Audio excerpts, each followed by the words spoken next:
വീണ്ടും നമുക്ക് നമ്മുടെ പ്രാർത്ഥനയെക്കുറിച്ചുള്ള പഠനത്തിലേക്ക് വരാം. നമ്മൾ എങ്ങനെ പ്രാർത്ഥിക്കരുത്, പരീക്ഷനെ പോലെ പ്രാർത്ഥിക്കരുത്, എന്നാൽ അതേസമയം രഹസ്യത്തിലുള്ള നമ്മുടെ പിതാവിനോട് ആ ഒരു ഊഷ്മളമായ ബന്ധത്തോടുകൂടെ, കൂളായിട്ടുള്ള ബന്ധത്തോടുകൂടെ അവനുമായിട്ട് സംസാരിക്കുന്ന, ഹൃദയം പകരുന്ന ഒരു സ്റ്റേജിൽ നമ്മൾ പ്രാർത്ഥിക്കണം. പരീക്ഷനെ പോലെ സ്വയനീതിയിൽ നിന്നുകൊണ്ട് പ്രാർത്ഥിക്കരുത്, കൃപയിൽ മാത്രം ആശ്രയിച്ചുകൊണ്ട് നമ്മൾ പ്രാർത്ഥിക്കണം. ജാതികളെപ്പോലെ നമ്മൾ ജൽപ്പനം ചെയ്യരുത്. നമ്മുടെ അധരങ്ങൾ വാക്കുകൾ ഉരുവിടുന്നോ എന്നത് പോലും വിഷയമല്ല. അതിലും വലിയ വിഷയം നമ്മുടെ ഹൃദയം അലേർട്ടാണോ എന്നുള്ളതാണ്. നമ്മൾ പ്രാർത്ഥന സെൻസിബിളായിരിക്കണം. നമ്മൾ കരയുന്നത് എന്തിനാണെന്നുള്ളത് നമ്മൾ അറിയണം.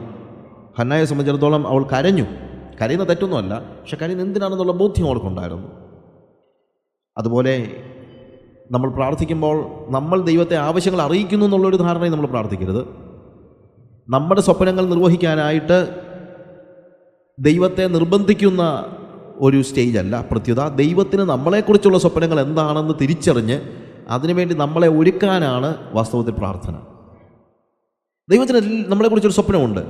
ആ സ്വപ്നം നമുക്ക് നമ്മളെക്കുറിച്ചുള്ള സ്വപ്നത്തിൻ്റെ 1000 മടങ്ങ് നല്ലതാണ്. 1000 മടങ്ങെന്ന് പറയുന്നത് കുറച്ച് പറഞ്ഞതാണ്.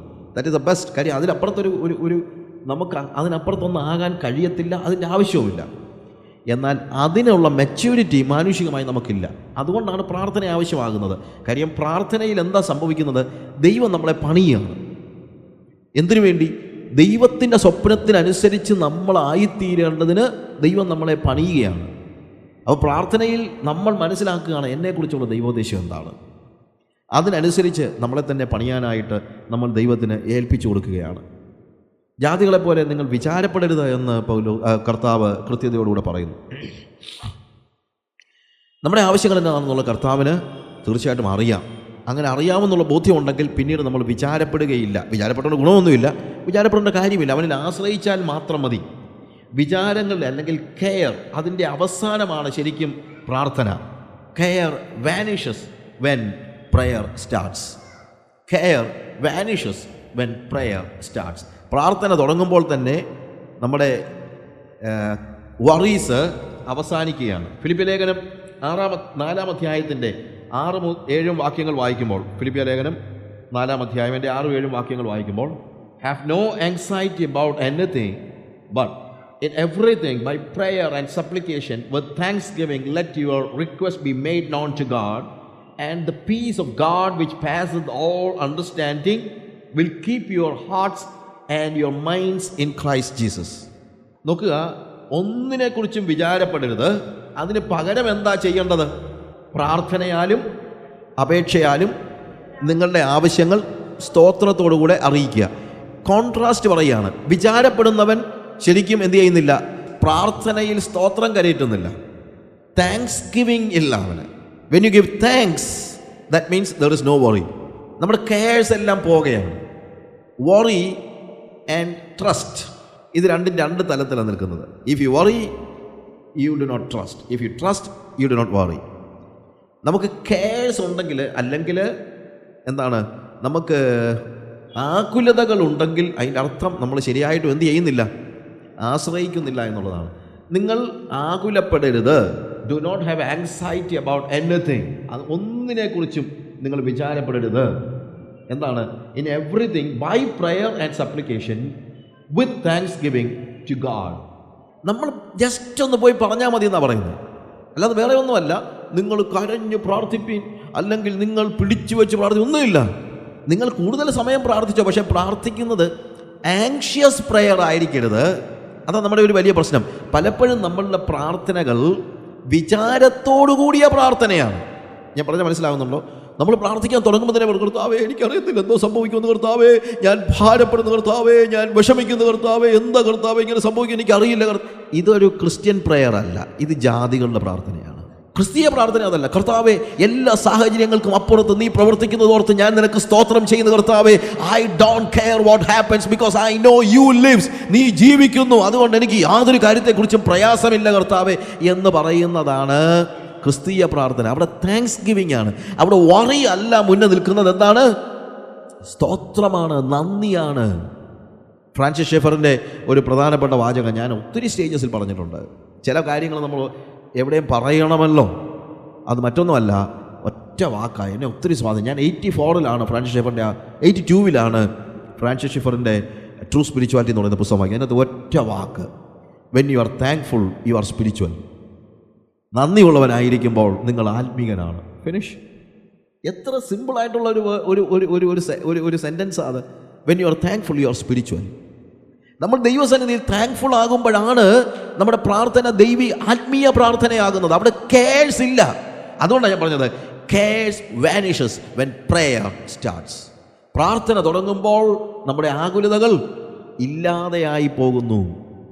അതുകൊണ്ട് നമ്മുടെ പ്രാർത്ഥനകൾ, ഞാൻ പറഞ്ഞല്ലോ, ദൈവം ഉദ്ദേശിക്കുന്നത് ഇവിടെയൊക്കെയാണ്. നമ്മൾ നമ്മുടെ പ്രാർത്ഥനകളെ അനലൈസ് ചെയ്യാണ്. എൻ്റെ പ്രാർത്ഥനകൾ കെയർസിൽ നിന്നുള്ളതാണെങ്കിൽ that prayer is not a Christian prayer.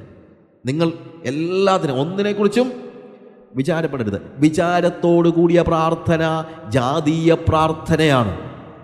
അങ്ങനെയാണെങ്കിൽ നമ്മുടെ പ്രാർത്ഥനയൊക്കെ ഒന്ന് ആലോചിച്ച് നോക്കണം. നമ്മുടെ സഭകളിലെയും നമ്മുടെ വീടുകളിലും ഒക്കെ പ്രാർത്ഥന ഒന്ന് ആലോചിച്ച് നോക്കിയേ. 90% പ്രാർത്ഥനകളും വിചാരത്തോടു കൂടിയ പ്രാർത്ഥനകളാണ്. അതുകൊണ്ടാണ് ഞാൻ പറഞ്ഞത്, ഈ ക്ലാസ്സുകൾ കൊണ്ട് നമുക്കുണ്ടാകേണ്ട ഗുണം ദൈവഹിതപ്രകാരം പ്രാർത്ഥിക്കാൻ പഠിക്കുകയാണ്, അല്ലാതെ വേറെ ഒന്നുമല്ല. 90% പ്രാർത്ഥനകളും നമ്മൾ മാറ്റേണ്ടി വരും. മാറ്റുക എന്ന് പറഞ്ഞാൽ ഇല്ലാതെയാക്കുകയല്ല. വറീസിന് പകരം, കെയർസിന് പകരം, വിചാരങ്ങൾക്ക് പകരം സ്തോത്രം കയറി വരുന്ന പ്രാർത്ഥനകൾ. ഹല്ലേലൂയ. കർത്താവേ, നീ അറിയുന്നു, അതോർത്ത് ഞാൻ നിനക്ക് സ്തോത്രം ചെയ്യുന്നു എന്ന് പറയുന്ന ഒരു പ്രാർത്ഥന. അതുകൊണ്ട് ഒന്നിനെക്കുറിച്ച് വിചാരപ്പെടരുത്. എല്ലാത്തിലും പ്രാർത്ഥനയാലും അപേക്ഷയാലും നിങ്ങളുടെ സകല ആവശ്യങ്ങളും സ്തോത്രത്തോടുകൂടെ അറിയിക്കുക, ദൈവത്തിന് അറിയിക്കുക എത്ര വേണ്ടത്. അപ്പോഴെന്ത് സംഭവിക്കുന്നറിയാമോ?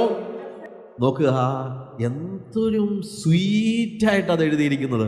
എന്തൊരു സ്വീറ്റായിട്ടാണ്. നിങ്ങളൊന്ന് ആലോചിച്ച് നോക്കിയാൽ ഈ വാക്യങ്ങളൊക്കെ എന്ത് സിമ്പിളാണ്.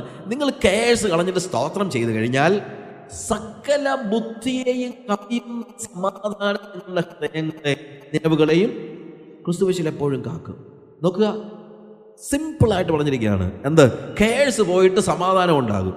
പ്രാർത്ഥിച്ചു തുടങ്ങുമ്പോൾ, സ്തോത്രം ചെയ്യുമ്പോൾ എന്തുണ്ടാകുന്നു?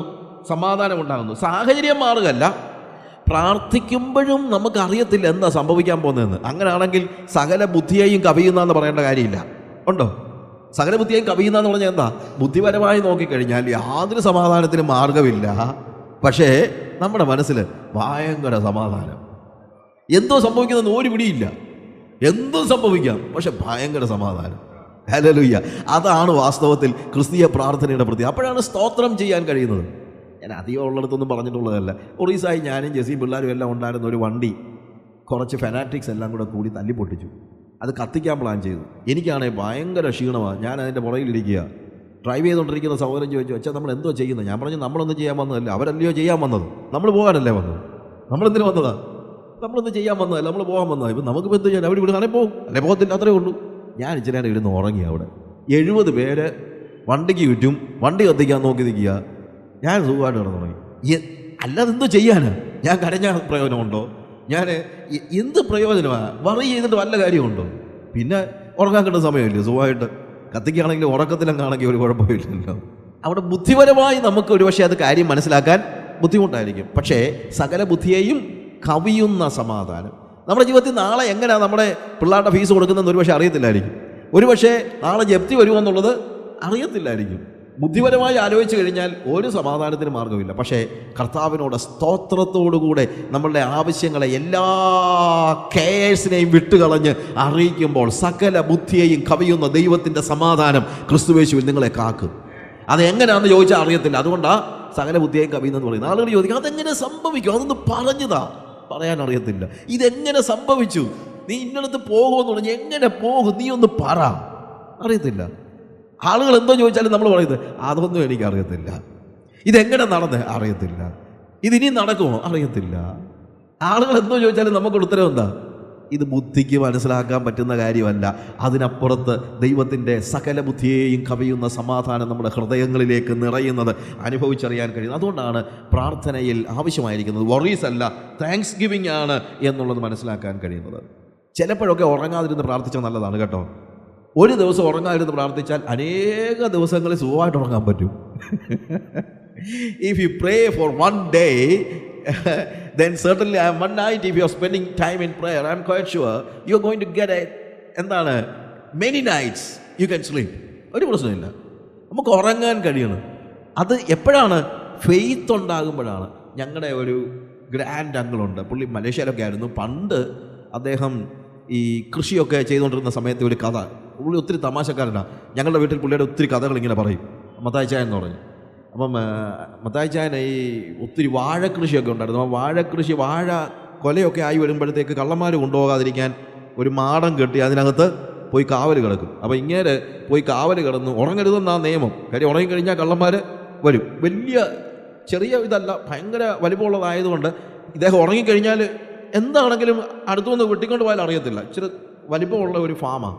പക്ഷെ പുള്ളിക്ക് ഭയങ്കര ഉറക്കം വന്നപ്പോഴത്തേക്ക് പുള്ളി ഒരു പ്രാർത്ഥന, കർത്താവേ, സങ്കീർത്തനത്തിൽ എഴുതിയിട്ടുണ്ടല്ലോ, ഇസ്രായേലിൻ്റെ പരിപാലകൻ മയങ്ങുകയുമില്ല ഉറങ്ങുകയുമില്ല എന്ന്. നമ്മൾ രണ്ടുപേരും കൂടി ഇങ്ങനെ ഉറക്കളച്ചിരിക്കേണ്ട കാര്യമൊന്നുമില്ലല്ലോ. ഏതാണെങ്കിലും നീ ഉറങ്ങുകയില്ല, എന്നാൽ ഞാൻ ഉറങ്ങാൻ പോവാണെന്ന്. ഏതാണെങ്കിലും നീ ഉറങ്ങുകയില്ല, പിന്നെ നമ്മൾ രണ്ടുപേരും കൂടി ഇങ്ങനെ ഉറക്കളച്ചിരിക്കേണ്ട കാര്യം എന്തോ, അതുകൊണ്ട് ഞാൻ ഉറങ്ങാൻ പോവാണ്. അദ്ദേഹം പറഞ്ഞത് ഹൃദയത്തിൻ്റെ ഉള്ളിൽ നിന്ന് പറഞ്ഞതാണെങ്കിൽ, ഹൃദയത്തിലായിരിക്കും പറഞ്ഞത്, അങ്ങനെയാണെങ്കിൽ അത് അസാമാന്യ വിശ്വാസമാണ്. കാര്യം ദൈവം ഉറങ്ങാതെ മയങ്ങാതെ എനിക്ക് കാവലിരിക്കുന്നു എന്നുള്ള പൂർണ്ണ ബോധ്യത്തിൽ നിന്നാണ് നമുക്ക് ഉറങ്ങാൻ പറ്റുന്നത്. ദൈവം ഉറങ്ങത്തില്ലെന്ന് ബോധ്യമുള്ളവനെ ഉറങ്ങത്തുള്ളൂ. നമുക്ക് ഉറക്കം വരാത്തതിൻ്റെ കാര്യം എന്നറിയാമോ? ദൈവം ഉറങ്ങിപ്പോയാലോ എന്നുള്ള പേടി കൊണ്ടാണ്. നമ്മുടെയൊക്കെ പ്രശ്നം, പ്രാർത്ഥിക്കുമ്പോഴും നമുക്ക് ബോധ്യമില്ല ദൈവം നമ്മളെ കരുതും, ദൈവം നമ്മളെ നോക്കുന്നുണ്ട്, ദൈവം ഉറങ്ങത്തില്ല എന്നുള്ള ബോധ്യം നമുക്ക് പലപ്പോഴും ഇല്ലാത്തതാണ് വലിയ പ്രശ്നം ഉണ്ടാകുന്നത്.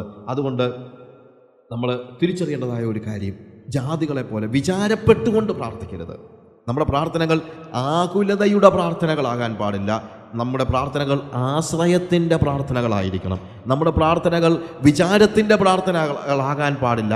നമ്മുടെ പ്രാർത്ഥനകൾ സ്വാതന്ത്ര്യത്തിൻ്റെ പ്രാർത്ഥനകളാകണം. നമ്മുടെ പ്രാർത്ഥനകൾ സമാധാനത്തിൻ്റെ പ്രാർത്ഥനകളാകണം. പ്രാർത്ഥിച്ചു കഴിഞ്ഞിട്ട് പിന്നെ കരഞ്ഞുകൊണ്ടിരിക്കരുത്. പ്രാർത്ഥിച്ചാൽ എന്ത് വേണം? സന്തോഷം ഉണ്ടായിരിക്കണം, സമാധാനം ഉണ്ടായിരിക്കണം. അത് നമ്മൾ കൃത്യതയോടെ മനസ്സിലാക്കണം. പ്രാർത്ഥനയുടെ ഒരു പുതിയ കാര്യം, പ്രാർത്ഥിക്കുമ്പോൾ നമ്മൾ ശ്രദ്ധിക്കേണ്ട കാര്യത്തെക്കുറിച്ച് മറ്റൊരു ആസ്പെക്റ്റിലേക്ക് നമ്മൾ കയറുകയാണ്. അത് പ്രാർത്ഥനയ്ക്ക് ഉണ്ടാകാവുന്ന തടസ്സങ്ങൾ എന്നുള്ളതാണ്. Hindrances of prayer. അതിനെ ഞാൻ കാറ്റഗറൈസ് ചെയ്തിരിക്കുന്ന രണ്ട് രീതിയിൽ. ഒന്ന് എന്താണ്, ബിബ്ലിക്കൽ ആയിട്ടുള്ള അല്ലെങ്കിൽ വേദപുസ്തകത്തിൽ പ്രാർത്ഥനയ്ക്ക് തടസ്സമായി പറഞ്ഞിരിക്കുന്ന കാര്യങ്ങളും, രണ്ട് പ്രായോഗിക ജീവിതത്തിൽ പ്രാർത്ഥനയ്ക്കുണ്ടാകുന്ന തടസ്സങ്ങളും. അതിനകത്ത് പ്രായോഗിക ജീവിതത്തിൽ പ്രാർത്ഥനയ്ക്കുണ്ടാകുന്ന തടസ്സങ്ങളെക്കുറിച്ച് അത് ഞാൻ കുറച്ചുകൂടെ ഫാസ്റ്റായിട്ട് പറയാനായിട്ട് പരിശ്രമിക്കാം. ആ കാര്യത്തിൻ്റെ പ്രത്യേകത, അത് നമ്മൾ വളരെ ശ്രദ്ധിക്കേണ്ടതായ ഒരു കാര്യമാണ്. അതായത് നമ്മൾ തന്നെ ശ്രദ്ധിക്കണം. നമ്മൾ ശ്രദ്ധിക്കണം എന്ന് പറയുമ്പോൾ, നമ്മൾ ശരിക്കും പ്രാർത്ഥിക്കാൻ ആഗ്രഹിക്കുന്നെങ്കിൽ ഈ തടസ്സങ്ങൾ മാറ്റാൻ നമ്മുടെ ഭാഗത്തു നിന്ന് നല്ല ഒരു എഫേർട്ട് ഉണ്ടാകണം. അപ്പോൾ ഈ ഹിൻഡ്രൻസസ് പേഴ്സണലായിട്ട് അല്ലെങ്കിൽ നമ്മുടെ പ്രായോഗിക ജീവിതത്തിൽ ഉണ്ടാകുന്ന ഒരു പ്രധാനപ്പെട്ട ഹിൻഡ്രൻസ് എന്ന് പറയുന്നത്, ഒന്നാമത്തേന്ന് പറയുന്നത് ഇറ്റ് ഈസ് ടൈം, സമയം. പ്രാർത്ഥിക്കുക എന്ന് പറഞ്ഞാൽ സമയം ഉണ്ടെങ്കിലേ പറ്റുള്ളൂ. നമ്മുടെയൊക്കെ ചിന്ത പ്രാർത്ഥിക്കാൻ വലിയ വിലയില്ലാത്തൊരു കാര്യമായിട്ടാണ് നമ്മൾ ചിന്തിക്കുന്നത്.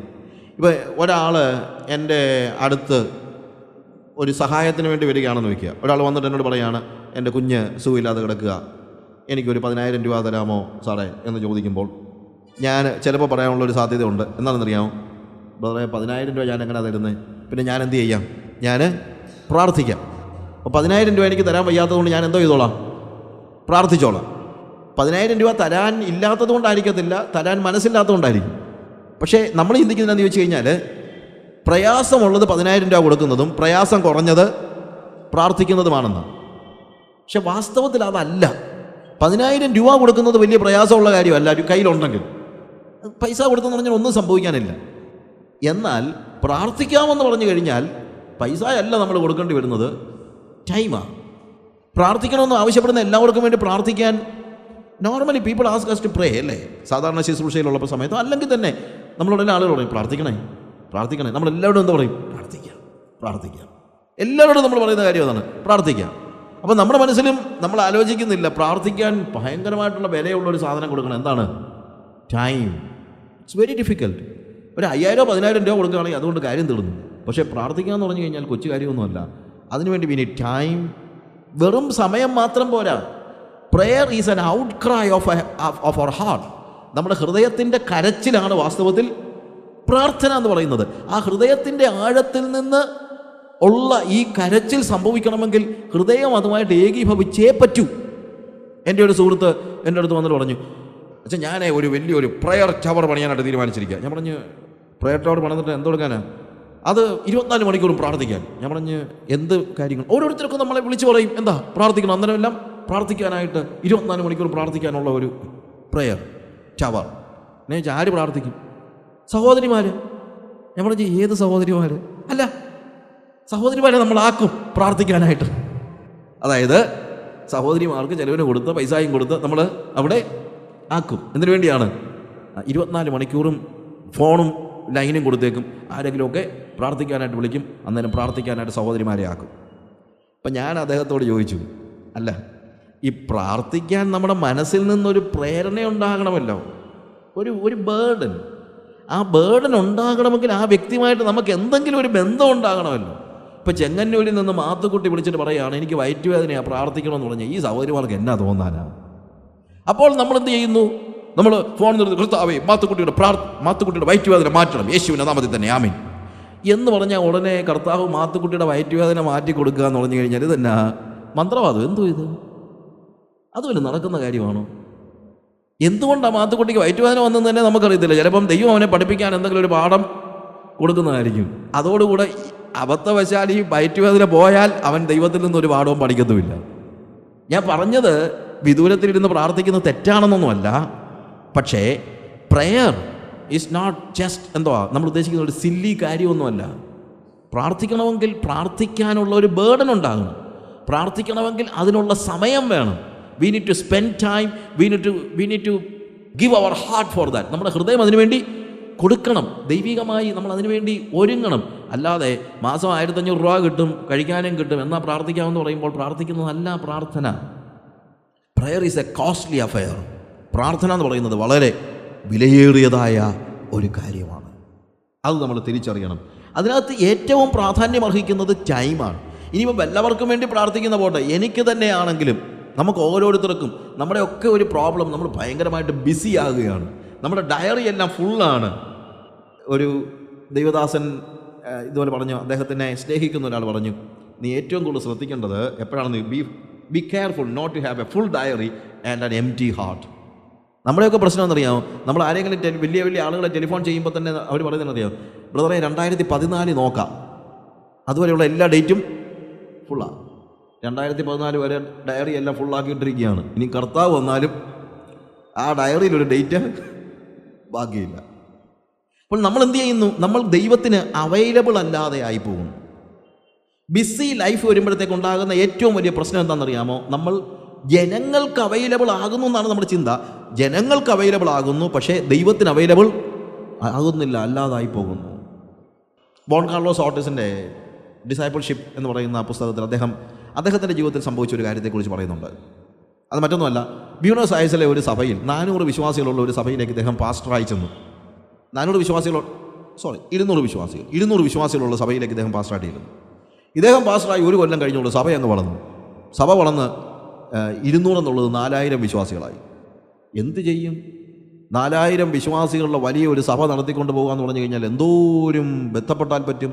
അദ്ദേഹത്തിന് music department, Sunday school department, youth department, women department, പിന്നെ ഇല്ലാത്ത ഡിപ്പാർട്ട്മെൻ്റ് ഒന്നുമില്ല, എല്ലാ ഡിപ്പാർട്ട്മെൻറ്റ്സ്, ഓഫീസേഴ്സ്, മറ്റുള്ള കാര്യങ്ങളെല്ലാം, പിന്നെ ആളുകളുടെ എല്ലാം, പിള്ളേരെ സ്കൂളിൽ വിടാനും എല്ലാം പാസ്റ്റർ പോയി പ്രാർത്ഥിക്കണം. വേദന വന്നാൽ, തലവേദന വന്നാൽ പ്രാർത്ഥന, എല്ലാം പ്രാർത്ഥനയും പരിപാടികളും എല്ലാം കൂടെ. ഒരു തലവേദന വന്നാലും ഉടനെ തന്നെ ആരെ വിളിക്കും? പാസ്റ്ററെ വിളിക്കും. പാസ്റ്ററെ തലവേദനയാണ്, പ്രാർത്ഥിക്കണം. അപ്പോൾ പിന്നെ പാസ്റ്റർ പ്രാർത്ഥിക്കും, pain go away come again another day. ഇത് അദ്ദേഹം തന്നെ പറഞ്ഞ കാര്യമാണ്. അല്ലാതെ എന്തോ ചെയ്യാനാണ്? പിറ്റേ ദിവസം പിന്നെയും തലവേദന വരും, അന്നേരം പിന്നെയും പ്രാർത്ഥിക്കും. എന്തോ ചെയ്യാനാ? അപ്പോൾ ആളുകൾക്ക് വേണ്ടി പ്രാർത്ഥിക്കുക. ആളുകൾക്ക് 100 കൂട്ടം കാര്യങ്ങളാണ്. 100 കൂട്ടം എന്ന് പറയുന്നതിനേക്കാൾ ഒരു 1000 കൂട്ടം കാര്യങ്ങളാണ്. ഒരു ദിവസം ഇദ്ദേഹത്തോട് കർത്താവ് സംസാരിച്ചു. കർത്താവ് അദ്ദേഹത്തോട് പറഞ്ഞു, വോൺ, എനിക്ക് നിന്നോടൊന്ന് സംസാരിക്കണമായിരുന്നു, എനിക്കൊരു അപ്പോയിൻമെൻറ്റ് തരാമോ? കർത്താവ് ചോദിക്കുക, എന്താ? എനിക്കൊരു അപ്പോയിൻമെൻറ്റ് തരാമോ? കാര്യം കിട്ടത്തില്ല, ആളെ കിട്ടത്തില്ല, അതുപോലെ ബിസിയായിപ്പോയി. എന്നെ കർത്താവിനോട് വോൺ ചോദിച്ചു, എന്താ കർത്താവായി പറയുന്നത്? നിനക്ക് എൻ്റെ അടുത്ത് എന്നോട് സംസാരിക്കാൻ അപ്പോയിൻമെൻറ്റ് ആവശ്യമുണ്ടോ? നിനക്ക് എത്ര സമയം വേണമെങ്കിലും സംസാരിക്കാൻ പറ്റും. അങ്ങനെയാണോ? എന്നാൽ എനിക്ക് 2 ആഴ്ച വേണം. 2 ആഴ്ചയോ? കർത്താവേ, 2 ആഴ്ച ഞാൻ സഭയിൽ നിന്ന് മാറി നിന്ന് പോയി കഴിഞ്ഞാൽ എന്തായിരിക്കും ഇതിൻ്റെ ഗതി? 2 ആഴ്ചയൊന്നും പറ്റത്തില്ല. അപ്പോൾ ദൈവത്തിൻ്റെ സന്നിധിയിൽ 2 ആഴ്ച ഇരിക്കാൻ ഇവനെ കൊണ്ട് പറ്റത്തില്ല. കാര്യം ഇവനില്ലാതെ സഭ ഓടത്തില്ല. അതുപോലെ സഭയുമായിട്ട് ഇവൻ എന്തായിപ്പോയി? ലിങ്ക്ഡ് ആയിപ്പോയി. ദൈവവുമായിട്ടല്ല ഇപ്പോൾ ഇവൻ്റെ പറ്റുമാനം ആരുമായിട്ടാണ്? സഭയുമായിട്ടാണ്. കർത്താവ് പറഞ്ഞു, പിന്നെ നീ പറഞ്ഞത് എനിക്ക് എപ്പോൾ വേണമെങ്കിലും നിന്നോട് സംസാരിക്കാമെന്ന്. നിൻ്റെ അടുത്ത് വരാൻ എനിക്ക് പറ്റുന്നില്ല ഇപ്പം. കാര്യം നീ അവൈലബിൾ അല്ല, എനിക്ക് അവൈലബിൾ അല്ല. നമ്മൾ ദൈവത്തിന് അവൈലബിൾ ആവുക എന്നുള്ളതാണ് ഏറ്റവും പ്രാധാന്യമർഹിക്കുന്നതായ കാര്യം. Most of the time we think the biggest thing is involve with ministry. വലിയ വലിയ മിനിസ്ട്രി ചെയ്യാന്നുള്ളതാണ് നമ്മുടെ ഏറ്റവും വലിയ ഒരു ചിന്താഗതി. അതല്ല, ഒരു ഫുൾ ഡയറി അല്ല. പകരം എന്താണ്? പല സമയത്തും ദൈവവുമായിട്ടുള്ള അപ്പോയിൻമെൻറ്റിന് വേണ്ടി നമ്മൾ സമയം മാറ്റിയിടുന്നതാണ് പ്രാധാന്യമർഹിക്കുന്നതായ കാര്യം. ഞാൻ ഇന്ന് രാവിലെ പറഞ്ഞ കാര്യം ഓർമ്മയുണ്ടല്ലോ. യേശു കർത്താവ് വളരെയേറെ ശുശ്രൂഷ ചെയ്തെങ്കിലും നേരം വെളുത്തപ്പോൾ ശുശ്രൂഷയിൽ മുങ്ങിപ്പോകാതിരിക്കേണ്ടതിന് നിർജ്ജനദേശത്ത് പോയി ദൈവവുമായിട്ട് സമയം സ്പെൻഡ് ചെയ്യുകയാണ്.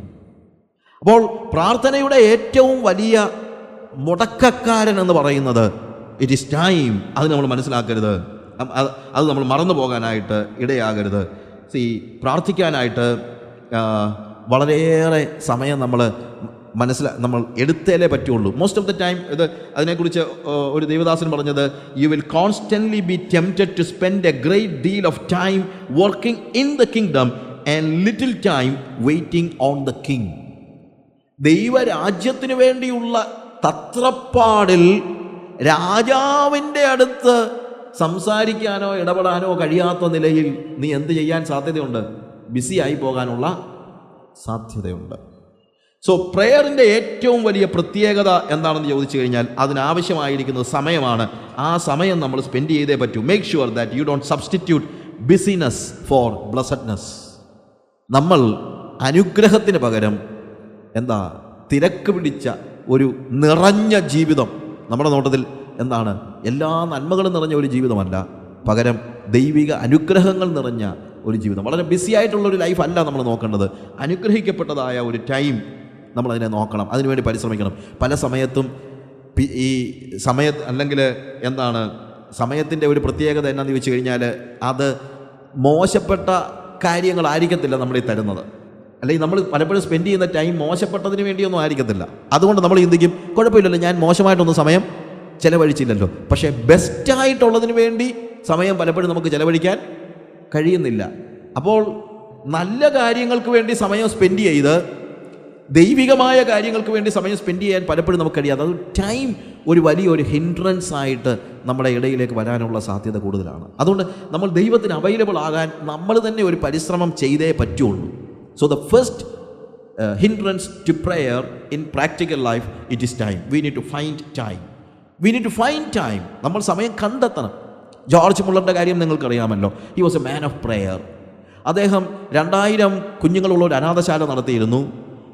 1000 ഇവാഞ്ചലിസ്റ്റുകൾക്ക് ലോകത്തിൻ്റെ വിവിധ സ്ഥലങ്ങളിലായിട്ട് അദ്ദേഹം പണം അയച്ചു കൊടുത്തുകൊണ്ടിരുന്നു. 8 രാജ്യങ്ങളിലായിട്ട് 56 ഫ്രീ സ്കൂളുകൾ അദ്ദേഹം നടത്തിയിരുന്നു. ഇതെല്ലാം അദ്ദേഹം ആരോടും ഒരു പൈസയും ചോദിക്കാതെ നിർവഹിച്ചതാണ്. ഒരു ജേർണലിസ്റ്റ് ഒരിക്കൽ ഇദ്ദേഹത്തെ കണ്ടിട്ട് ചോദിച്ചു, നിങ്ങൾ ഇത്രയും ബിസി ആയിട്ടുള്ളൊരു മനുഷ്യനല്ലേ, എപ്പോഴാണ് നിങ്ങൾക്ക് പ്രാർത്ഥിക്കാൻ സമയം കിട്ടുന്നത്? അദ്ദേഹം പറഞ്ഞ കാര്യം, I don't get time to pray. പ്രാർത്ഥിക്കാൻ എനിക്ക് സമയം കിട്ടുന്നില്ല. അതൊരു പുതിയ അറിവാണല്ലോ. എല്ലാവരും പറഞ്ഞു നിങ്ങളൊരു പ്രാർത്ഥനാ മനുഷ്യനാണെന്ന്, പിന്നെ നിങ്ങൾ പ്രാർത്ഥിക്കാൻ സമയം കിട്ടുന്നില്ലെന്ന് പറയുന്നത് എന്തുകൊണ്ടാണ്? ഉടനെ അദ്ദേഹം പറഞ്ഞത്, എനിക്ക് പ്രാർത്ഥനയ്ക്ക് സമയം കിട്ടുന്നില്ല, പക്ഷേ ഞാൻ സമയം എടുക്കും. I don't get time but I take time. നമ്മൾ സമയം എടുക്കുന്നില്ലെങ്കിൽ നമുക്ക് പ്രാർത്ഥനയ്ക്ക് സമയം കിട്ടും. സമയം കിട്ടിയിട്ട് പ്രാർത്ഥിക്കാൻ നിങ്ങളിൽ ആർക്കും കഴിയുമെന്ന് നിങ്ങൾ ചിന്തിക്കരുത്. സമയം കിട്ടിയിട്ട് ആർക്കും പ്രാർത്ഥിക്കാൻ പറ്റത്തില്ല. പിന്നെന്ത് ചെയ്യണം? സമയം എടുക്കണം. നമ്മൾ ഡിസിപ്ലിൻഡ് ആയിരിക്കണം, വളരെ ഡിസിപ്ലിൻഡ് ആയിരിക്കണം. നമ്മൾ പലപ്പോഴും ഉണ്ടാകുന്നത് ഈ ടൈം പോലും അല്ല ശരിക്കും, പക്ഷേ നമ്മുടെ ഇൻഡിസിപ്ലിനാണ് ഏറ്റവും വലിയ വിഷയം എന്ന് പറയുന്നത്. വളരെ ഡിസിപ്ലിൻഡ് ആണെങ്കിലേ നമുക്ക് സമയം കണ്ടെത്താനായിട്ട് കഴിയത്തുള്ളൂ. പിശാചിൻ്റെ ഒരു വലിയ തന്ത്രം എങ്ങനെയും നമ്മുടെ സമയത്തെ അപഹരിക്കാനാണ്. അവൻ പൈസ അപഹരിക്കാൻ ഒരു ആഗ്രഹമുള്ള ആളല്ല. നമ്മളൊക്കെ ചിന്തിക്കുന്നത് പിശാച് എനിക്ക് വെച്ചിരിക്കുന്ന നന്മയെല്ലാം തട്ടിയെടുത്തുന്നു. എല്ലാവരും പറയുന്നത് പിശാച് നന്മ തട്ടിയെടുത്തുന്നു. പിശാച് തട്ടിയെടുക്കുന്നത് നിങ്ങളുടെ പൈസ ഒന്നുമല്ല. നിങ്ങളെ പൈസ കൊണ്ട് മൂടാനും പിശാചിന് മടിയൊന്നുമില്ല. പക്ഷേ പിശാച് തട്ടിയെടുക്കുന്ന ഒരു കാര്യമുണ്ട്, നിങ്ങളുടെ സമയമാണ്. It is your time. സമയം കിട്ടിയാൽ അവൻ സമയം തട്ടിയെടുക്കും. പിശാചിന് അല്പമെങ്കിലും സമയം കിട്ടിയാൽ അവൻ പരിശ്രമിക്കുന്നത് നിങ്ങളുടെ സമയത്തെ അപഹരിക്കാനായിരിക്കും. കാര്യം ദൈവസന്നിധിയിൽ നിങ്ങൾ സമയം സ്പെൻഡ് ചെയ്യാൻ അവൻ ഒരിക്കലും ആഗ്രഹമില്ല, ഇഷ്ടമില്ല. അതുകൊണ്ട് പിശാച് എടുക്കുന്ന എന്തോ നന്മയുണ്ടെങ്കിലും കൊണ്ടുപോയിക്കോട്ടെ, എൻ്റെ സമയം ഇങ്ങനെ കിട്ടിയാൽ മതിയായിരുന്നു എന്ന് പറയുന്ന ഒരു അവസ്ഥ നമുക്കുണ്ടാകണം. I need to get back my time. ഈ മൾട്ടിനാഷണൽ കമ്പനികളുടെ ഒരു പ്രളയം ഈ കാലഘട്ടത്തിൽ സംഭവിച്ചപ്പോൾ ഇത്രയും കോമ്പറ്റിറ്റീവായിട്ടുള്ള ഒരു ലോകത്തിൽ മനുഷ്യൻ്റെ ഏറ്റവും പ്രധാനപ്പെട്ട നഷ്ടം എന്ന് പറയുന്നത് സമയമാണ്. അഹമ്മദാബാദിലെ എൻ്റെ ഒരു ഫ്രണ്ട്, അവൻ ICICIയുടെ ക്രെഡിറ്റ് കൺട്രോളറാണ്. ഒരുപക്ഷെ 6 ഡിജിറ്റ് 7 ഡിജിറ്റ് ശമ്പളമൊക്കെ അവൻ വാങ്ങിക്കുന്നുണ്ടായിരിക്കും. ബട്ട് സ്റ്റിൽ അവൻ ഒരിക്കലും എന്നോട് പറഞ്ഞൊരു വാചകം ഞാൻ ഇപ്പോഴും ഓർക്കുന്നുണ്ട്. എന്നുവെച്ചാൽ രാത്രിയിലെ എൻ്റെ സ്വപ്നങ്ങളിൽ പോലും കയറി വരുന്നത് ഡിജിറ്റ്സ് ആണെന്ന്.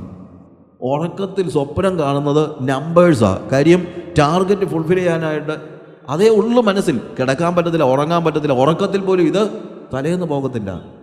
എന്തൊരു കഷ്ടമാണ് ലൈഫ്, എന്തൊരു കഷ്ടമാണ്. കാര്യം പിശാചിൻ്റെ ഒരു വലിയ തന്ത്രമാണ് ഇതുപോലെ നമ്മളെ ബിസി ആക്കിയിട്ട് എന്ത് ചെയ്യുന്നു, പ്രാർത്ഥിക്കാനോ ദൈവിക കാര്യങ്ങൾക്കോ വേണ്ടി നമ്മൾ ഒരിക്കലും സമയം എടുക്കാത്ത നിലയിൽ പിശാചിൻ്റെ വലിയൊരു തന്ത്രം സംഭവിക്കണം. അതുകൊണ്ടാണ് ഞാൻ പറഞ്ഞത്, പ്രായോഗിക തലത്തിൽ പ്രാർത്ഥനയുടെ ഏറ്റവും വലിയ ശത്രു എന്ന് പറയുന്നത് നമ്മുടെ സമയമില്ലായ്മയാണ്. അതുകൊണ്ട് നമ്മളുടെ പ്രയോറിറ്റി ലിസ്റ്റിൽ പ്രാർത്ഥനയ്ക്കുള്ള സമയം എടുത്തിട്ട്, അല്ലെങ്കിൽ ദൈവിക കാര്യങ്ങൾക്ക് വേണ്ടിയുള്ള ടൈം എടുത്തിട്ട് ബാക്കിയുള്ളത് ഡിവൈഡ് ചെയ്യാവും.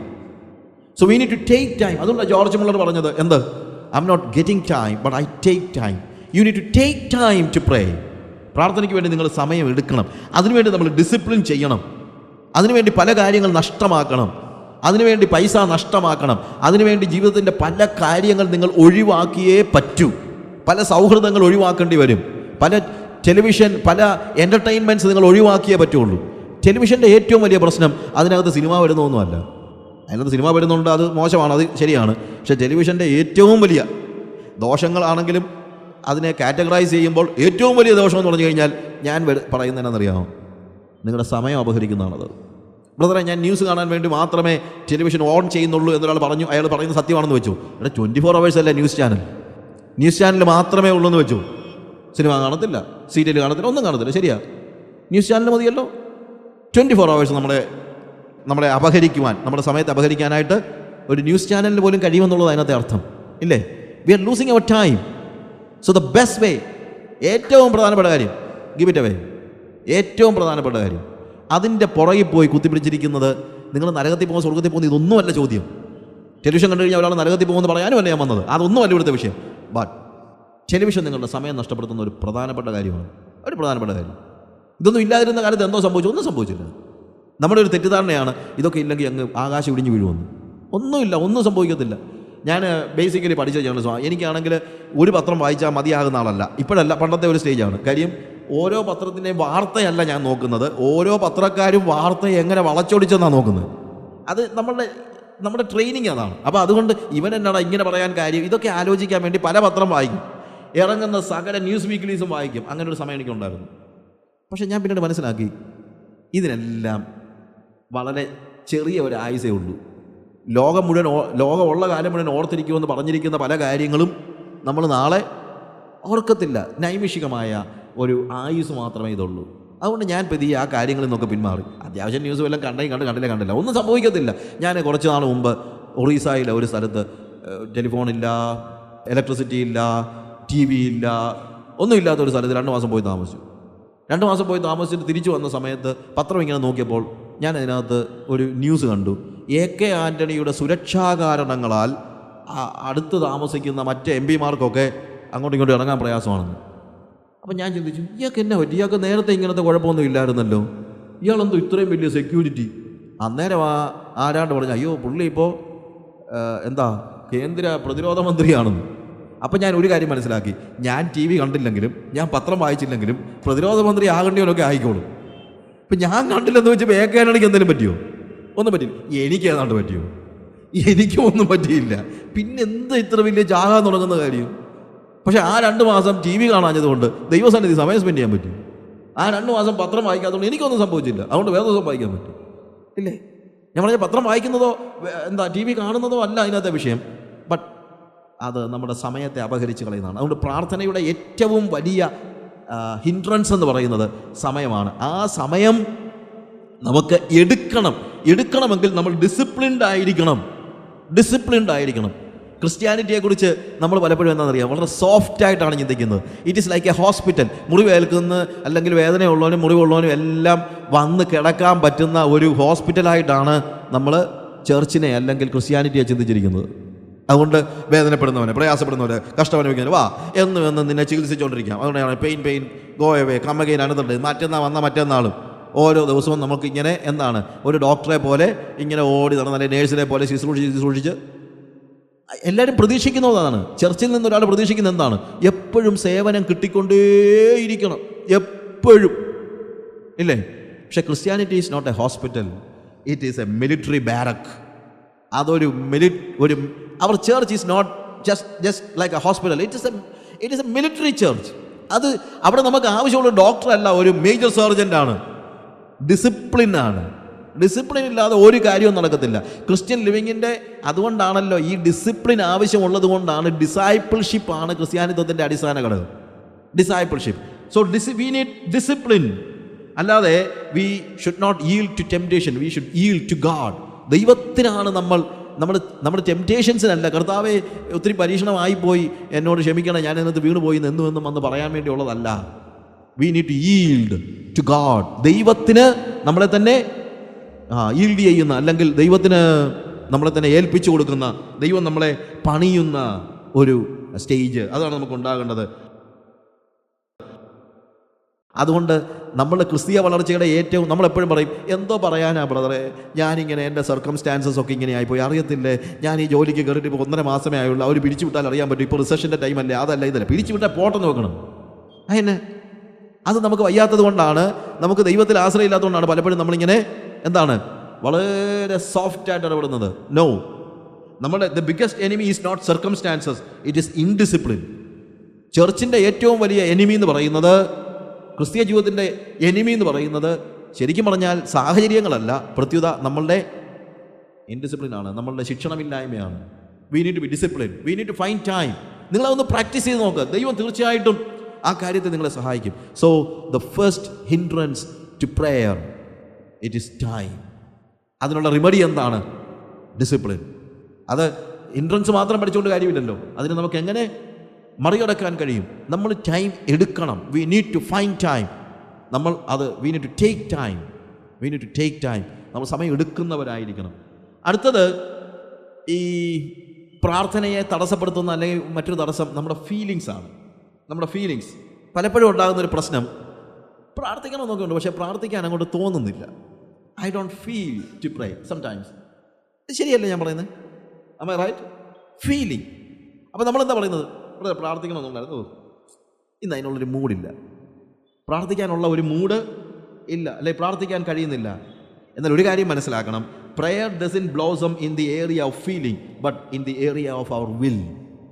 പ്രാർത്ഥന എന്ന് പറയുന്നത് നമ്മളുടെ ഫീലിങ്ങിൻ്റെ അല്ലെങ്കിൽ വികാരങ്ങളുടെ അല്ലെങ്കിൽ മൂഡിൻ്റെ തലത്തിലല്ല വളരുന്നത്, നമ്മുടെ വില്ലിൻ്റെ തലത്തിലാണ്. I will pray, I need to pray, I am going to pray. ഞാൻ എടുക്കുന്ന തീരുമാനത്തിൻ്റെ അടിസ്ഥാനത്തിലാണ്. അല്ലാതെ പ്രാർത്ഥിക്കാൻ തോന്നുമ്പം പ്രാർത്ഥിക്കാൻ തോന്നുമ്പം പ്രാർത്ഥിക്കണം. പക്ഷെ പ്രാർത്ഥിക്കാൻ തോന്നുമ്പം മാത്രം പ്രാർത്ഥിക്കാൻ ഇരുന്ന് കഴിഞ്ഞാൽ പ്രാർത്ഥന ഒരു ഡിസിപ്ലിൻഡായിട്ട് പോകുന്ന പ്രശ്നമേ ഉദിക്കുന്നില്ല. അതുകൊണ്ട് എന്ത് വേണം? The second hindrance to prayer, it is our feeling. Feeling അത്ര പ്രാധാന്യമുള്ള കാര്യമല്ലെന്ന് പറയത്തില്ല. ഫീലിംഗ് തീർച്ചയായിട്ടും പ്രാധാന്യമുള്ള കാര്യമാണ്. പക്ഷേ ഫീലിംഗും റിയാലിറ്റിയും രണ്ടാണ്. Our feeling and reality may not be always the same. യാഥാർത്ഥ്യം തന്നെ എപ്പോഴും നമുക്ക് ഫീൽ ചെയ്യണമെന്ന് നിർബന്ധമില്ല. നമുക്ക് ഫീൽ ചെയ്തില്ല എന്നതുകൊണ്ട് യാഥാർത്ഥ്യം അല്ലാതാകുന്നില്ല. ഫീൽ ചെയ്യാത്തത് നമുക്ക് വേറെ എന്തെങ്കിലും ദോഷം കുഴപ്പമുള്ളതുകൊണ്ടായിരിക്കും. Take the case of the lepers. ലെപ്രസിയുടെ ഏറ്റവും വലിയ പ്രശ്നം എന്താണ്? ലെപ്രസിയുടെ ഏറ്റവും വലിയ പ്രശ്നം പെയിൻ ഇല്ല, ഫീലിംഗ് ഇല്ല എന്നുള്ളതാണ്. ലെപ്രസി ഒരിക്കലും നമ്മൾ ഒരു ലെപ്പറിനെ കെട്ടിപ്പിടിച്ചുകൊണ്ടൊന്നും ലെപ്രസി പകരത്തൊന്നുമില്ല. ലെപ്രസിയുടെ പ്രധാനമായ പ്രോബ്ലം എന്ന് പറയുന്നത് അവരുടെ കൈകളോ കാലുകളോ ഒക്കെ മുറിഞ്ഞു പോകുന്നതിൻ്റെയൊക്കെ കാരണം എന്നാണെന്നറിയാമോ? ഇവർക്ക് ഫീലിംഗ് ഇല്ലാത്തത് കൊണ്ട് ഇവർ ചൂട് പാത്രമൊക്കെ കയറി അങ്ങ് പിടിച്ച് കഴിയുമ്പോഴത്തേക്ക് ഇത് പൊള്ളി എന്നുള്ളത് ഇവരെ അറിയത്തില്ല. അങ്ങനെ ഈ പൊള്ളൽ പോലും അറിയാതെ, അല്ലെങ്കിൽ കാല് മുറിഞ്ഞു അറിയുന്നില്ല, അവർക്ക് ഫീലിംഗ് ഇല്ല, അവർക്ക് വേദനയില്ല. അതൊരു വല്ലാത്ത ഒരു സ്റ്റേജാണ്. അതുകൊണ്ട് ഫിലിപ്പിയാൻസിയുടെയും വെല്ലൂരുണ്ടായിരുന്ന ഈ ലെപ്രസിയെക്കുറിച്ച് സ്റ്റഡീസ് നടത്തിയിട്ടുള്ള ഡോക്ടർ പോളിൻ്റെയും കൂടെ ഒരു ബുക്കുണ്ട്, ഫിയർഫുള്ളി ആൻഡ് വണ്ടർഫുള്ളി മെയ്ഡ് എന്ന് പറയുന്ന ഒരു ബുക്ക്. അതിനകത്ത് പറയുന്ന ഒരു പ്രധാനപ്പെട്ട വാചകം, ദൈവം നമുക്ക് നൽകിയ വലിയ ഒരു ബ്ലെസ്സിങ് ആണ് പെയിൻ എന്ന് പറയുന്നത്. നമ്മൾ പലപ്പോഴും ചിന്തിക്കുന്നത് പെയിനാണ് നമ്മുടെ ഒരു ദുരന്തമെന്നാണ്. പക്ഷേ പെയിനാണ് നമ്മളെ വാസ്തവത്തിൽ മറ്റുള്ള അപകടങ്ങളിൽ നിന്ന് രക്ഷിക്കുന്നത്. Pain is a blessing. അത് ആത്മീയ ജീവിതത്തിൽ എല്ലാ രീതിയിലുമാണ്. Pain is a blessing. നമുക്ക് ഉള്ളൊരു ലാംഗ്വേജാണ് പെയിൻ. അതില്ലാത്തതുകൊണ്ടാണ് പലപ്പോഴും ലെപ്പേഴ്സിന് ഈ കാര്യങ്ങൾ സംഭവിക്കുന്നത്. അപ്പോൾ എനിക്ക് ഫീൽ ചെയ്യുന്നില്ലെങ്കിൽ എനിക്ക് എന്തെങ്കിലും പ്രോബ്ലം ഉണ്ടെന്ന് നമ്മൾ മനസ്സിലാക്കണം. ഞാൻ പറഞ്ഞ മനസ്സിലായില്ലേ? റിയാലിറ്റി എന്താണ്? പാത്രത്തിൻ്റെ ചൂട് ഒരു റിയാലിറ്റിയാണ്, പക്ഷേ എനിക്കത് ഫീൽ ചെയ്യുന്നില്ല. അതുകൊണ്ട് ഞാൻ എന്ത് ചെയ്യണം? എനിക്ക് ഫീൽ ചെയ്യുന്നില്ല, അതുകൊണ്ട് ഞാൻ ചൂട് കയറി പിടിക്കാമെന്നാണോ? അല്ല, റിയാലിറ്റി നമ്മൾ തിരിച്ചറിയും. റിയാലിറ്റിയാണ് പ്രാധാന്യം അർഹിക്കുന്നതായ കാര്യം എന്ന് നമ്മൾ മനസ്സിലാക്കണം. ആത്മീയതയുടെ കാര്യത്തിലും എന്താണ്? ദൈവത്തിൻ്റെ സാന്നിധ്യം ഒരു റിയാലിറ്റിയാണ്. അവൻ്റെ സാന്നിധ്യം റിയാലിറ്റി ആണെങ്കിൽ ഫീൽ ചെയ്തില്ലെങ്കിലും അവൻ്റെ മുമ്പിൽ നമ്മൾ മുട്ടുമടക്കിയേ പറ്റൂ. അവൻ്റെ സാന്നിധ്യം ഒരു റിയാലിറ്റി ആണെങ്കിൽ നമുക്ക് ഫീൽ ചെയ്തില്ലെങ്കിലും അവൻ്റെ സന്നിധിയിൽ നമ്മൾ സമയം ചെലവഴിച്ചേ പറ്റൂ. Because that is a reality. ഫീലിങ്ങും റിയാലിറ്റിയും രണ്ടാണ്. പിന്നെ ഒരു ഗുണം എന്താണെന്ന് ചോദിച്ചു കഴിഞ്ഞാൽ, ഫീൽ ചെയ്തില്ലെങ്കിലും റിയാലിറ്റി സംഭവിക്കും, പക്ഷേ ഫീൽ ചെയ്ത് കഴിഞ്ഞാൽ നമുക്ക് നമുക്കൂടെ ഒരു സമാധാനമാകും. ഞാൻ ചിലപ്പോൾ ഒരു ഉദാഹരണമായിട്ട് പറയാറുണ്ട്, ഏലീശായുടെ ശിഷ്യൻ്റെയും കഥ. അരാം സൈന്യം ചുറ്റും പാളയം ഇറങ്ങിയ ഒരു ദിവസം രാവിലെ എലീശായുടെ ശിഷ്യൻ ഒരു പക്ഷേ കാപ്പി ഉണ്ടാക്കാനായിരിക്കും പുറത്തോട്ട് ഇറങ്ങി നോക്കിയപ്പോഴത്തേക്ക് ചുറ്റുപാടും സൈന്യം നിൽക്കുന്നു. സൈന്യം നിൽക്കുന്ന കണ്ടപ്പോൾ ഇവൻ്റെ കയ്യിൽ നിന്ന് കാപ്പിപ്പാത്രം മിക്കവാറും താഴെ വീണ് പോയി കാണും. കാര്യം പേടിച്ചു പോയി. അവൻ ഓടിച്ചെന്ന് എലീശായുടെ അടുത്ത് ചെന്ന്, യജമാനനെ, എണീറ്റ്, കണ്ടോ എന്തോ ഭയങ്കര ബഹളം ഉണ്ടാക്കിയപ്പം എലീശ പതിയെ കണ്ണൊക്കെ തിരുമ്പി ചോദിച്ചു, എന്തോ പറ്റി? ഇനി എന്തോ പറ്റാനാ? കണ്ടില്ലയോ, അരാമ്യ സൈന്യം വന്ന് നമുക്ക് ചുറ്റും പാളയം ഇറങ്ങിയിരിക്കുകയാണ്. അപ്പോൾ എലീശ കണ്ടു തിരുമ്പി നോക്കി, ശരിയാ, അരാമ്യ സൈന്യമുണ്ട്. പക്ഷേ എലീശയുടെ അടുത്ത ചോദ്യം, ഇതിനാണോടാ രാവിലെ എന്നെ വിളിച്ചുണർത്തിയത്? എന്നിട്ട് നമ്മളോടുകൂടെ ഉള്ളവർ അവരോടുകൂടെ ഉള്ളവരെക്കാൾ അധികം. അപ്പം അവൻ ചുറ്റും നോക്കുക, അവനാ നോക്കിയപ്പോൾ ആരെയും കാണുന്നില്ല. അവൻ നോക്കിയപ്പോൾ അവനുണ്ട്, എലീശ ഉണ്ട്. നമ്മളോട് കൂടെ ഉള്ളവരോ? ആര്? നമ്മൾ രണ്ടുമല്ല ഉള്ള ഇവിടെ. ഉടനെ എലീശ പറയുന്ന ഒരു കാര്യമുണ്ട്, എൻ്റെ ദൈവമേ, ഇവനെ കൊണ്ട് തോറ്റു. അരാമ്യ സൈന്യത്തെ പിന്നെയും കൈകാര്യം ചെയ്യാം, ഈ കണ്ണ് തുറക്കാത്ത, ആത്മീയ കണ്ണ് തുറക്കാത്ത ശിഷ്യരെ എങ്ങനെ കൈകാര്യം ചെയ്യണമെന്നാണ് എൻ്റെ പ്രശ്നം. അരാമ്യ സൈന്യത്തെക്കാളും പ്രശ്നമാണ് ആത്മീയമായ കാഴ്ചപ്പാടില്ലാത്ത ഒരു ശിഷ്യൻ. എന്നിട്ട് പറയാം, എൻ്റെ ദൈവമേ, ഇവൻ്റെ കണ്ണൊന്ന് തുറക്കണേ. അവൻ കണ്ണു തുറന്നപ്പോൾ എന്ത് കണ്ടു? പർവ്വതത്തിന് ചുറ്റും അഗ്നിമയമായ രഥങ്ങളും കുതിരകളും സൈന്യവും ദൂതന്മാരും എല്ലാം നിൽക്കുന്നവൻ കാണുകയാണ്. അയ്യോ, അവന് സമാധാനമായി. എപ്പോഴാണ് ഈ സൈന്യം വന്നത്? അരാമ്യ സൈന്യം വന്നതിന് ശേഷമാണോ അതോ അതിന് മുമ്പേ ആണോ? എപ്പോഴും അവിടെ ഉണ്ടായിരുന്നു എന്നുള്ളതാണ് യാഥാർത്ഥ്യം. എലീശ എല്ലാ ദിവസവും വൈകുന്നേരം ഇവർക്ക് ഗുഡ് നൈറ്റ് പറഞ്ഞേച്ചാൽ പോയി കിടക്കുന്നത്. അതുകൊണ്ടാണ് ഈ പുള്ളിക്ക് പേടിയില്ലാത്തത്. ഇത് ഇന്ന് വരെ കാണാത്തത് കൊണ്ട് എലീശയുടെ ശിഷ്യന് പേടിയാണ്. അപ്പം യാഥാർത്ഥ്യം എന്താണ്? ഈ ശിഷ്യൻ കണ്ടാലും കണ്ടില്ലെങ്കിലും സൈന്യം അവിടെ ഉണ്ട്. ഒരു കാര്യം കൂടെ ഞാൻ ചോദിക്കാം, ആരെ സംരക്ഷിക്കാനാണ് ദൈവം ഈ സൈന്യത്തെ വിട്ടേക്കുന്നേ? നമ്മൾ പറയും കർത്താവിൻ്റെ ദാസനായ എലീശായെ സംരക്ഷിക്കാൻ. എലീശായെ മാത്രം സംരക്ഷിക്കാനല്ല, ഈ കണ്ണ് തുറക്കാത്ത ശിഷ്യനെ കൂടെ സംരക്ഷിക്കാനാണ് വിട്ടേക്കുന്നത്. നമ്മളൊക്കെ ചിന്തിക്കുന്നത് പോലെ വിശ്വാസത്തിൻ്റെ വീരന്മാരെ മാത്രമൊന്നുമല്ല ദൈവം സംരക്ഷിക്കുന്നത്, വിശ്വാസമില്ലാത്തവരെ ദൈവം സംരക്ഷിക്കും. ചിലപ്പോൾ ഞാൻ ചോദിക്കാറുണ്ട്, ഏലിയാവിനെ ദൈവം എന്തിനാ സരഫാത്തിലേക്ക് പറഞ്ഞു വിട്ടതെന്ന്? സരഫാത്തിലേക്ക് പറഞ്ഞു വിടേണ്ട കാര്യമൊന്നുമില്ല. ദൈവത്തിന് ഏലിയാവിനെ എവിടെ വേണേലും പോറ്റാം. പക്ഷെ പ്രശ്നം എന്താണെന്ന് ചോദിച്ചു കഴിഞ്ഞാൽ, ദൈവം ഏലിയാവിനെക്കുറിച്ച് മാത്രമല്ല, വിശ്വാസത്തിൽ ബലവാനായ ധീരനായ ഏലിയാവിനെക്കുറിച്ച് മാത്രമല്ല, ഒരു വിശ്വാസമില്ലാത്ത സരഫാത്തിലെ ആ പാവം വിധവയെക്കുറിച്ചും കൂടെ ദൈവത്തിന് കരുണയുണ്ടായിരുന്നു. സരഫാത്തിലെ വിധവയുടെ അടുത്ത് ഏലിയാവിനെ പറഞ്ഞു വിട്ടത് ഏലിയാവിനെ പോറ്റാനല്ല, ശരിക്കും പറഞ്ഞാൽ ആ വിധവയെ പോറ്റാനാണ്. അത് നമുക്ക് മനസ്സിലായാലും മനസ്സിലായില്ലെങ്കിലും. ഈ ശിഷ്യനെ സംരക്ഷിക്കാൻ വേണ്ടി ദൈവം വലിയ സേനയെ വിട്ടിട്ട് എന്താ കാര്യം? അവന് പേടി മാറിയില്ല. എന്തുകൊണ്ട് പേടി മാറിയില്ല? അവനവൻ്റെ ഫീലിങ്ങിലാണ് ആശ്രയിച്ചത്. പക്ഷെ യാഥാർത്ഥ്യം എന്താണ്? അവന് വേണ്ടി ഒരു അഗ്നിമയമായ രഥങ്ങളും കുതിരകളും അടങ്ങിയ ഒരു സൈന്യം അവനെ സംരക്ഷിക്കാനുണ്ട്. അതവൻ തിരിച്ചറിഞ്ഞില്ല.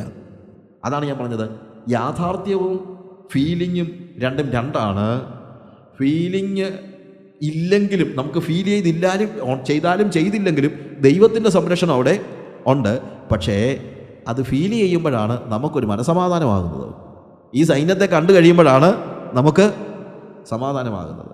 ഇതാണ് ദൈവമക്കളിൽ തന്നെയുള്ള രണ്ട് ഗ്രൂപ്പ്. ഒന്ന്, ദൈവത്തിൻ്റെ ലോകത്തിലേക്ക് പ്രവേശിച്ച് ആത്മീയ കാഴ്ചപ്പാടുള്ളവർ സമാധാനമുള്ളവരായിരിക്കും.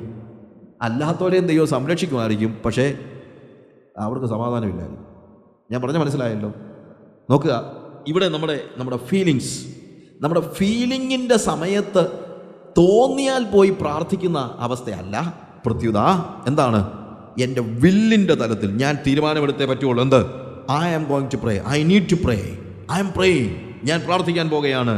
ഞാൻ എക്സിസ്റ്റൻസ് അണ്ടർ ഗോഡ് എന്ന് പറയുന്ന ആൽബർട്ട് എഡ്വേർഡ് ഡേ എന്ന് പറയുന്ന ഒരാളുടെ ഒരു ചെറിയ കൊട്ടേഷൻ ഞാൻ വായിക്കുകയാണ്. അദ്ദേഹം പറഞ്ഞൊരു കാര്യം, യഥാർത്ഥ പ്രാർത്ഥനയെക്കുറിച്ച് അദ്ദേഹം പറഞ്ഞത്, it is not merely a flash of Godward desire but the passionate fervour of the whole self that pants to know God and His will above all other knowing. എന്താണ് പ്രാർത്ഥന എന്ന് പറഞ്ഞു കഴിഞ്ഞാൽ, ഇടയ്ക്ക് ഫ്ലാഷ് പോലെ ദൈവത്തിൻ്റെ സാന്നിധ്യത്തിലേക്ക് അങ്ങോട്ട്, അല്ലെങ്കിൽ ദൈവത്തോടുള്ള ഒരു ചെറിയ ഒരു ആഗ്രഹം ഉണ്ടായിട്ട് ഒരു ഫ്ലാഷ് പോലെ, കർത്താവേ നീ എല്ലാം അറിയുന്നല്ലോ, യേശുവിൻ്റെ നാമത്തിൽ തന്നെ ആമീൻ എന്ന് പറഞ്ഞേച്ച് പോകുന്നതല്ല യഥാർത്ഥ പ്രാർത്ഥന. യഥാർത്ഥ പ്രാർത്ഥന എന്താണെന്ന് ചോദിച്ചാൽ, എൻ്റെ ഹോൾ സെൽഫ് ദൈവത്തെ അറിയുന്നതിനും മറ്റെല്ലാ അറിവിനേക്കാളും ഉപരിയായി ദൈവത്തെക്കുറിച്ചുള്ള അറിയാനുള്ള ആ മോഹത്തിൽ ഞാൻ ദൈവത്തിൻ്റെ സാന്നിധ്യത്തിലേക്ക് ഓടിച്ചെല്ലുന്നതുമാണ്. അതായത് എനിക്ക് വേറെ ഒന്നും വേണ്ടെന്ന് ഞാൻ പറയുന്നത്. I don't need to know anything in this world. എനിക്ക് ലോകത്തിലെ ഒന്നും അറിഞ്ഞില്ലെങ്കിലും വേണ്ടുകയില്ല, ഇന്ന് രാവിലെ പത്രം വായിച്ചില്ലെങ്കിലും വേണ്ടുകയില്ല, ഇന്ന് വൈകിട്ടത്തെ ന്യൂസ് കണ്ടില്ലെങ്കിലും വേണ്ടുകയില്ല. എനിക്ക് യേശുവിനെ കാണണം, എനിക്ക് പ്രാർത്ഥിക്കണം. സന്ധ്യയുടെ സമയത്ത് എനിക്ക് പ്രാർത്ഥിക്കണം, എൻ്റെ പ്രെയർ ടൈമിൽ എനിക്ക് പ്രാർത്ഥിക്കണം. എനിക്ക് വേറെ ഒന്നും സംഭവിച്ചില്ലെങ്കിലും കാര്യമില്ല, അറിവില്ലെങ്കിലും കാര്യമില്ല. ഇന്ന് സൂര്യഗ്രഹണമായി, ഇതൊന്ന് കാണണമെന്നുണ്ട്, പക്ഷേ കണ്ടോ കുഴപ്പമൊന്നുമില്ല. പക്ഷേ പ്രാർത്ഥനയ്ക്ക് തടസ്സം വരികയാണെങ്കിൽ അത് കാണാൻ പാടില്ല. നമ്മുടെ പ്രാർത്ഥന ഞാൻ ഉദ്ദേശിക്കുന്നത് ഇവിടെ ഇദ്ദേഹം ഈ ആൽബർട്ട് ഡേ പറയുന്നത്, see knowing God more than any of your knowledge. നിങ്ങളുടെ ഏത് ജ്ഞാനത്തിനും അപ്പുറത്ത് ദൈവത്തെ അറിയുന്ന അറിവ്, അതിനുവേണ്ടിയുള്ള ഒരു panting as the deer panteth for water. എന്താണ്? മാൻ നീർത്തോടുകളിലേക്ക് ചെല്ലാൻ കാക്ഷിക്കുന്നത് പോലെ ദൈവത്തെ അറിയാനുള്ള വലിയ അഭിവാഞ്ചയിൽ അവൻ്റെ സാന്നിധ്യത്തിലേക്ക് ഓടിച്ചെല്ലുന്ന ബോധപൂർവമായ will. It's not feeling. Sometimes maybe I M not feeling it, but I will. ഞാൻ ഓടിപ്പോകുന്ന, അല്ലാതെ ഒരു ഫ്ലാഷിൽ ഓക്കെ എല്ലാം കഴിയുമ്പം കണ്ണും തിരുമ്മി 2 വാക്ക് പ്രാർത്ഥിച്ചെങ്കിലായി, പ്രാർത്ഥിച്ചില്ലെങ്കിലായി, അവസാനത്തെ വാക്ക് ആമേൻ പറയുന്നത് പിറ്റേ ദിവസം രാവിലെ ആയിരിക്കും, ഉറങ്ങിപ്പോയി. അങ്ങനെയുള്ള ഒരു പ്രാർത്ഥനയുടെ ഒരു സ്റ്റേജ് അല്ല. പ്രത്യേകത എന്താണ്? അവൻ്റെ സാന്നിധ്യത്തിൻ്റെ നിറവനുഭവിക്കുന്ന ആ ഒരു വലിയ അളവിലേക്കുള്ള ഒരു യാത്ര എന്നുള്ളതാണ്. It is not a hurried visit to the window of the religious drive in restaurant for a moral sandwich or a cup of spiritual stimulant. നമ്മൾ പലപ്പോഴും എന്താണെന്ന് അറിയാമോ? ഹോട്ടൽസ് പല രീതിയിലാണ് ഇപ്പോഴുള്ള ഇതാണ് ഡ്രൈവ്-ഇൻ റെസ്റ്റോറൻറ്റ്. എങ്ങനെയാണ്? നമ്മൾ കാണുന്ന പോലും ഇറങ്ങത്തില്ല. Somebody is coming and we order. അവൻ പോയി ഒരു സാൻഡ്വിച്ച് വാങ്ങിച്ചുകൊണ്ട് സാൻഡ്വിച്ച് ഉണ്ടാക്കിക്കൊണ്ട് തരുന്നു, അവിടുന്ന് തന്നെ പേ ചെയ്യുന്നു. You are not coming out of your car, you sit in the comfort of your car and you are eating. Likewise ഇവിടെ എന്താണ്? ഒരു ഡ്രൈവ്-ഇൻ സ്പിരിച്വൽ റെസ്റ്റോറൻറ്റിൽ കയറിയിട്ട് ഒരു മോറൽ സാൻഡ്വിച്ചും കഴിച്ച് ഒരു സ്പിരിച്വൽ സ്റ്റിമുലൻറ്റും കഴിച്ചിട്ട് ഒരു പാട്ടും പാടിയിട്ട് ഒരു കൊട്ടും കഴിഞ്ഞിട്ട് ഒരു കൈ ഉയർത്തി 2 ഹല്ലേലൂയായും പറഞ്ഞിട്ട്, അതല്ലെങ്കിൽ അങ്ങോട്ടും ഇങ്ങോട്ടും ഒന്ന് ആടിയിട്ട്, പല രീതിയിലാണ്. പണ്ടൊക്കെ ഇരുന്ന് കൈ കൊട്ടുമാരും, നിന്ന് കൈ അങ്ങോട്ടും ഇങ്ങോട്ടും ആട്ടും, എന്തോ ആയിക്കോട്ടെ. ഒരു സ്പിരിച്വൽ സ്റ്റിമുലൻറ്റ് അതിനകത്ത് സാറ്റിസ്ഫൈഡ് ആകുന്നതല്ല.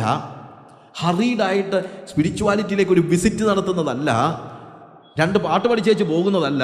എന്താണ്? But an unhurried communion with God who is never in a hurry. ഒരു കാര്യം മനസ്സിലാക്കണം, ദൈവം ഹറിയിലല്ല. You are in a hurry but God is not in a hurry.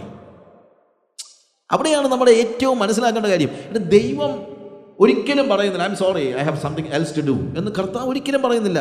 If you are ready to sit in his presence, he is ready to sit with you for 24 hours a day.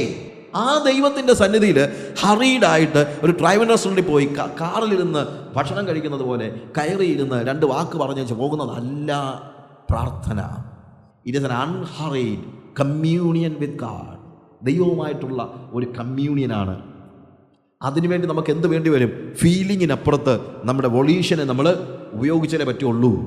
അത് ഞാൻ കളയത്തില്ല എന്നുള്ള ഭയങ്കര ഒരു ബോധ്യം നമുക്കുണ്ടായാലേ പറ്റുകയുള്ളൂ. It is not merely an expression of the transient mood of dependence or loneliness, but the consistent cry of one who seeks to perceive and express the ultimate beauty. ഒത്തിരി കാര്യങ്ങൾ അദ്ദേഹം പറയുന്നുണ്ട്. ഞാൻ എല്ലാം ഡിസ്ക്രൈബ് ചെയ്യാനാണ് ഉദ്ദേശിക്കുന്നില്ല. അത് എന്താണ് ഒരു ട്രാൻസിയൻ മോഡിൽ പെതിയെ ചെന്നിട്ട് എന്താണ് കുറച്ച് സമയം അവിടെ സ്പെൻഡ് ചെയ്യുന്നതല്ല. It's a consistent cry. തുടർമാനമായി അവൻ്റെ സൗന്ദര്യം കാണുവാനുള്ള മോഹത്തിൽ നിരന്തരം കരഞ്ഞുകൊണ്ട് അവൻ്റെ സാന്നിധ്യത്തിൻ്റെ നിറവ് ലഭിക്കുന്നതുവരെയും അവനിൽ നിന്ന് പിന്മാറാതെ നോക്കിയിരിക്കുന്നതാണ് റിയൽ പ്രയർ എന്ന് പറയുന്നത്. So never go after your feelings. എനിക്ക് പ്രാർത്ഥിക്കാൻ ഇന്നൊരു മൂഡില്ല എന്ന് പറയുന്നതല്ല. പല ദിവസവും നമുക്ക് മൂഡ് കാണത്തില്ല. And sometimes we feel God is million miles away. ദൈവം ഇന്ന് രാവിലെ എണീറ്റിട്ട് ഒരു ദൈവ സാന്നിധ്യം അനുഭവിക്കാൻ പറ്റിയില്ല. ഇന്ന് ഉച്ചയ്ക്ക് ഒരേ വേദവസം വായിക്കണമെന്ന് ആഗ്രഹിച്ചു, എനിക്ക് വായിക്കാനേ പറ്റിയില്ല. എനിക്കിപ്പോഴും വായിക്കാനുള്ളൊരു മൂഡില്ല, ദൈവ സാന്നിധ്യം അനുഭവിക്കാൻ കഴിയുന്നില്ല. See, this is our feeling. Sometimes it is like that. It is a reality. നമ്മുടെ ഫീലിങ്ങിൻ്റെ തലത്തിലുള്ള റിയാലിറ്റിയാണ്. പക്ഷേ even when you feel God is million miles away, that is not the reality. God is there. ദൈവം 1000 മൈലുകൾക്ക് അപ്പുറത്താണെന്ന് തോന്നുമ്പോൾ ദൈവം 1000 മൈലുകൾക്ക് അപ്പുറത്തല്ല. നമ്മുടെ ഒരു തോന്നല. ദൈവം എവിടെ തന്നെ ഉണ്ട്? നിന്റെ ശ്വാസത്തിനും അടുത്ത് ദൈവം നമ്മുടെ അടുത്ത് നിൽപ്പുണ്ട് എന്നുള്ള റിയാലിറ്റി നമ്മൾ തിരിച്ചറിയണം. ഫീലിങ്ങിനപ്പുറത്ത് വില്ലിൻ്റെ തലത്തിലേക്ക്, വൊളീഷിൻ്റെ തലത്തിലേക്ക് കയറുമ്പോഴാണ് ശരിക്കും നമുക്ക് പ്രാർത്ഥിക്കാൻ കഴിയുന്നത്. അതുകൊണ്ട് സമയത്തെ അപഹരിക്കുന്നതായ ഇൻഡിസിപ്ലിൻ മാറ്റി ഫീലിങ്ങിൻ്റെ ലോകത്ത് നിന്ന് മാറി ബോധപൂർവമായി വൊളീഷിൻ്റെ തലത്തിൽ കർത്താവിൻ്റെ സന്നിധിയിലേക്ക് ചെല്ലുവാൻ കഴിയുന്ന ഒരു സ്റ്റേജ്. ഇനി അടുത്തതായിട്ട് the third hindrance for prayer in our practical living, it is our view of God. ദൈവത്തെക്കുറിച്ചുള്ള നമ്മുടെ കാഴ്ചപ്പാട്. എങ്ങനെയുള്ളവനാണ് ദൈവം എന്നുള്ള കാഴ്ചപ്പാട്. ഞാൻ മുമ്പേ പറഞ്ഞല്ലോ, ദൈവത്തെക്കുറിച്ച് പലരും പല രീതിയിലാണ് കാണുന്നത്.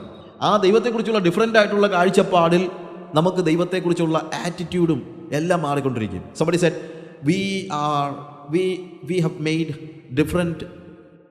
different hats for God. ദൈവത്തിന് നമ്മൾ വ്യത്യസ്തമായ ഹാറ്റുകൾ പണിത് കൊടുത്തിരിക്കുകയാണ്. തൊപ്പി ചിലർ പണിത് കൊടുത്തിരിക്കുന്നത് ഒരു പോലീസുകാരൻ്റെ തൊപ്പിയാണ്. പോലീസുകാരൻ്റെ തൊപ്പിയുടെ പ്രശ്നം എന്ന് പറഞ്ഞാൽ അവൻ ദൈവത്തെ കാണുന്ന ഒരു പോലീസുകാരനെ പോലെയാണ്. നമ്മളെ ഇങ്ങനെ അടിക്കാനും പിടിക്കാനും ഒക്കെ നോക്കിയിരിക്കുന്ന ഒരു പോലീസുകാരൻ. എന്താ പ്രശ്നം? അങ്ങനെ ഒരു തൊപ്പി തയ്പ്പിച്ചു കൊടുത്താൽ പിന്നീട് നമ്മൾ ദൈവത്തെ കാണാൻ ആഗ്രഹിക്കത്തില്ല, കാണാതെ പോകാൻ ആഗ്രഹിക്കുന്നു. ഞാൻ പറഞ്ഞ മനസ്സിലാക്കണം. വഴിയിൽ ഏതെങ്കിലും ആർട്ടിയോ വണ്ടി പിടിക്കാൻ നിൽക്കുന്നുണ്ടെന്ന് പറഞ്ഞാൽ എന്നാൽ പുള്ളിയെ ഒന്ന് കണ്ടേച്ച് പോയേക്കാവുന്ന ആരെങ്കിലും ചിന്തിക്കുമോ? ഇല്ല. നമ്മളെന്താ ചെയ്യുന്നത്?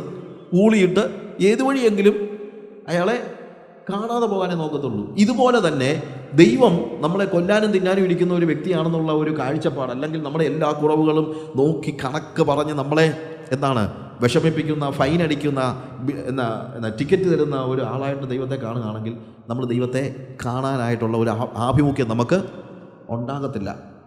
But our God is not like that.